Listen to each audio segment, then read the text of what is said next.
நண்பர்களே, தல அஜித்துடைய விஸ்வாசம் எப்போ ஜனவரி 10ஆம் தேதி வரும் அப்படின்னு தல ரசிகர்கள் எல்லாருமே ரொம்ப ஆவலாக வெயிட் பண்ணிட்டு இருக்காங்க.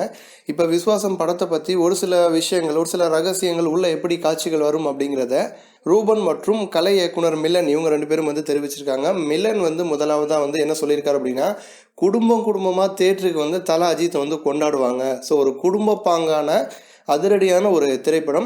ஸோ தல ரசிகர்கள் மட்டும் இல்லாமல் ஃபேமிலி ஆடியன்ஸுக்கும் பிடிச்ச ஒரு திரைப்படமாக இது இருக்கும் அப்படின்னு மிலன் தெரிவிச்சிருக்காரு. ரூபன் என்ன சொல்லியிருக்காரு அப்படின்னா, நான் 4 படம் ஒர்க் பண்ணியிருக்கேன். அதில் எனக்கு விஸ்வாசம் திரைப்படம் தான் ரொம்ப ஸ்பெஷல். தல அஜித் மேலே வச்சிருக்கக்கூடிய விஸ்வாசத்துக்கு ஏற்ற ஒரு திரைப்படம் தான் விஸ்வாசம் அப்படின்னு சொல்லியிருக்காரு. 2 விஷயத்தை கூடுதலாக அவர் சொல்லியிருக்காரு. முதல் விஷயம் இன்டர்வல் சீன். பொதுவாக இன்டர்வல் சீன் அப்படின்னாலே தல அஜித்தோட படம் அப்படின்னாலே செம்ம மாதம் தான் இருக்கும். ஸோ இது வரைக்கும் சிவா கொடுத்த 3 திரைப்படம் வேதாளம், விவேகம், இது 3 இன்டர்வல் சீனை விட விஸ்வாசம் படத்தோட இன்டர்வல் சீன் செம மாதம் வந்திருக்கும் அப்படின்னு சொல்லியிருக்காரு.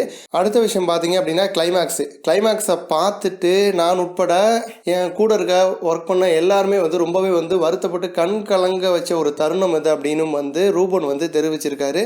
ஸோ கிளைமேக்ஸில் கண்டிப்பாக தேட்டரில் முக்காவாசி தல ரசிகர்கள் அழுதுருவாங்க அப்படின்னு ரூபன் தெரிவிச்சிருக்காரு. விவேகம் அப்படிங்கிற ஒரு அதிரடியான திரைப்படத்துக்கு பிறகு பார்த்தீங்க அப்படின்னா விஸ்வாசம் திரைப்படத்தில் ரொம்ப எமோஷ்னலாக தலை நடிச்சிருக்காரு. தலை வேற விதமாக சிவா இந்த படத்தில் ட்ரை பண்ணி காமிச்சிருக்காரு அப்படின்னு மிலனும் தெரிவிச்சிருக்காரு. ஸோ இந்த விஷயங்கள்லாம் பார்த்தீங்கன்னா தல ரசிகர்களுடைய எதிர்பார்ப்பை இன்னும் கொஞ்சம் அதிகப்படுத்தி விட்டுருக்கு. இது போன்ற இன்னும் பல சினிமா செய்திகளை தெரிஞ்சுக்க ரெட் கலர் பாக்ஸை கிளிக் பண்ணி நம்ம சேனலை சப்ஸ்கிரைப் பண்ணுங்கள். கூடவே பக்கத்தில் இருக்க பெல் சிம்பலையும் கிளிக் பண்ணி எங்களுடைய அப்டேட் செய்திகளை உடனுக்குடன் தெரிஞ்சுக்கோங்க. நன்றி.